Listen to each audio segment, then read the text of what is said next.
بسم اللہ الرحمن الرحیم۔ السلام علیکم۔ نبی اکرم صلی اللہ علیہ وآلہ وسلم کے محبوب لوگ کون ہیں؟ حضرت ابو ہریرہ رضی اللہ تعالی عنہ سے روایت ہے کہ رسول اللہ صلی اللہ علیہ وآلہ وسلم نے فرمایا، میری امت میں سے سب سے زیادہ مجھے پیارے وہ لوگ ہوں گے جو میرے بعد آئیں گے،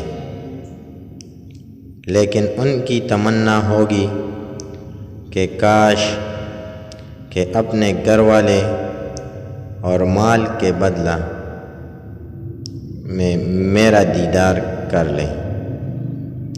صحیح مسلم 7145۔ سبحان اللہ۔